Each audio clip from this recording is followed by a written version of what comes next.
नमस्कार दोस्तों इन दिनों में देश में वैसे कोई ना कोई चर्चा हमारे देश में चलती रहती है। जायका बदलने के लिए भी लोग और कुछ खबरों में बने रहने के लिए भी कुछ लोग कोई ना कोई इशू, कोई ना कोई मुद्दा छेड़ देते हैं। हाल ही में एक मुद्दा उठा और वो उस मुद्दे में एक द्रमुक एमपी ने, डीएमके के एक एमपी ने ऐसी एक गलत बात कह दी लोकसभा के भीतर कि उस पर उसकी बड़ी छिछालेदार आलोचना देश भर में हुई और स्वयं उसको भी और उसकी पार्टी को भी स्वयं बिल्कुल सार्वजनिक रूप से क्षमा याचना करनी पड़ी कि ये इसके मुंह से निकल गया था। हमारा मकसद ये नहीं था कि हम दक्षिण भारत और उत्तर भारत में एक विभाजक रेखा खींचने का प्रयास करें, ये हमारा मकसद नहीं था। लेकिन बाद में सवाल बहुत उठे। उसने कुछ बात ऐसी की थी जिसको यहाँ दोहराना ठीक नहीं है, अखबारों में छप चुका है, आपने पढ़ लिया होगा। लेकिन सवाल बहुत सारे उसके बाद उठे उसी प्रसंग में और लोगों ने उसको याद कराया, सदन में भी और बाहर भी लेखों के द्वारा बहुत सारे संपादकीय भी छपे उसके खिलाफ और उसमें सब ने याद कराया कि तुम किस दक्षिण भारत के हो भाई।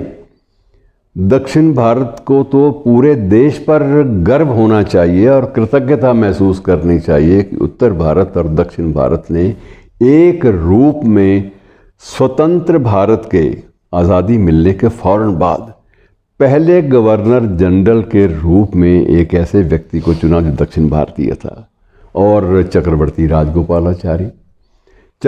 राजगोपालाचारी ने जो हमारे अध्यात्म के बारे में और दर्शन के बारे में और प्राचीन सूत्रों के बारे में जितना कुछ लिखा है वो आज भी आध्यात्मिक साहित्य का एक विशिष्ट पन्ना माना जाता है कि उसके बिना तो कोई बात हो ही नहीं सकती। अगर भारतीय संस्कृति को, कल्चर को समझना है तो चक्रवर्ती राजगोपालाचारी की कृतियाँ आपको पढ़नी पड़ेंगी। वो भी दक्षिण भारतीय थे और उसी दक्षिण भारतीय ने मित्रों 1959 में 59 में एक नई पार्टी बनाई थी, स्वतंत्र पार्टी। आपको शायद ना याद हो, पुरानी बात हो गई, लेकिन स्वतंत्र पार्टी में कौन कौन थे उस समय?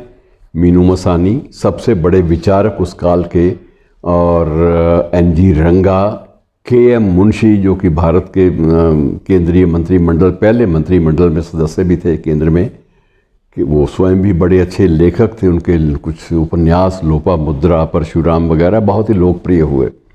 केएम मुंशी थे, सारे लोग थे। सरदार पटेल का बेटा डाया भाई पटेल जो कि एक अच्छे संसदज्ञ माने जाते थे, वो भी थे। ग्वालियर के महाराजा भी थे उसमें, और जयपुर की राजमाता गायत्री देवी भी थी। पटियाला के महाराजा यादवेंद्र सिंह भी थे। ये सारे के सारे उस पार्टी के सदस्य बने और सब ने, पीलू मोदी भी थे। और ये सब लोग जो हैं, इन्होंने उस पार्टी के एक स्तंभ के रूप में अपने आप को घोषित किया। और मित्रों, उस पार्टी ने जब 1962 का चुनाव लड़ा और 1967 का चुनाव लड़ा, तो 1967 के चुनाव में उनकी लोकसभा में जो सदस्य संख्या थी इलेक्टेड लोगों की, वो 44 तक पहुंच गई थी। और ये वो कांग्रेस के बाद सबसे बड़ा जो विपक्षी दल था, ये उसको दर्जा स्वतंत्र पार्टी को मिला था। और उसके संस्थापक भी दक्षिण भारतीय थे, जिन्हें उत्तर भारत में भी समान स्तर पर स्वीकार किया गया था। मैं सिर्फ विभाजन रेखा को तोड़ने का प्रयास कर रहा हूँ। दूसरा, मैं छोटा सा उदाहरण आपके सामने ये भी देना चाहूँगा कि दूसरा एक और भी है कि इसी जो वर्तमान प्रतिपक्षी दल है और जिसने इस देश में दशकों तक सत्तारूढ़ पार्टी के रूप में शासन किया, कांग्रेस पार्टी, उस कांग्रेस पार्टी का एक अध्यक्ष ऐसा भी आया जो दक्षिण भारतीय था। और उस दक्षिण भारतीय नेता ने राजनीति की बिल्कुल एक नई परिभाषा सामने रखी। वह व्यक्ति मित्रों स्वयं अपने हाथ से इडली और सांबर बनाता था और सुबह शाम वही इडली सांबर, कभी अय्याशी का मूड आए तो डोसा। ये सिर्फ उन दिनों की बात थी जब ऐश्वर्य का मन हो तब डोसा, अदरवाइज़ इडली और सांबर खाकर उस शख्स ने, या बहुत हुआ तो उपमा बना ली। इन्हीं तीनों चीज़ों के सहारे उसने एक अनपढ़ का मेरा मतलब उनके पास कोई एकेडमिक शिक्षा नहीं थी, वैसे पढ़ लिख सकते थे, ऐसी बात नहीं है, लेकिन एकेडमिक तौर पर कोई शिक्षा उनके खाते में नहीं थी। और वह व्यक्ति आयरन मैन ऑफ कांग्रेस के रूप में प्रख्यात हुआ और नाम था के कामराज। और वह व्यक्ति 3 बार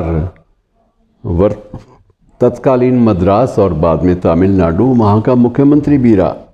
और मुख्यमंत्री रहने के साथ साथ जब उसे देश में कांग्रेस पार्टी का अध्यक्ष चुना गया तो उस वक्त स्थिति ये थी कि आम तौर पे माना जाता था कि जो कांग्रेस पार्टी का अध्यक्ष है वही अगला प्रधानमंत्री है, लेकिन उसने स्वयं को प्रधानमंत्री नहीं बनाया और इसके अपने स्थान पर उस वक्त श्रीमती इंदिरा गांधी और लाल बहादुर शास्त्री, इन लोगों को बारी बारी से प्रधानमंत्री बनने का अवसर दिया। ये उत्तर भारत और दक्षिण भारत के बीच में जो ये वर्तमान तंग दिल लोग, छोटी सोच वाले लोग कभी कभी विभाजक रेखा खींचने का प्रयास करते हैं, तो वो भूल जाते हैं कि दक्षिण भारत के अधिकांश मंदिरों में जो धार्मिक पर्यटक जाते हैं वो ज़्यादातर उत्तर भारत से ही जाते हैं। और वहाँ हर मंदिर में गौ की पूजा भी होती है, हर मंदिर में नंदी को भी स्थापित किया जाता है। और इस प्रकार से गौ, जिसके बारे में उन्होंने कुछ शब्द कह दिए थे द्रमिक वाले एमपीज़ ने, तो उसी गौ को पूरे दक्षिण भारत में एक आदर, सम्मान, श्रद्धा का प्रतीक माना जाता है। मित्रों, विभाजन इस देश की सांस्कृतिक चेतना का हो ही नहीं सकता। शुक्रिया।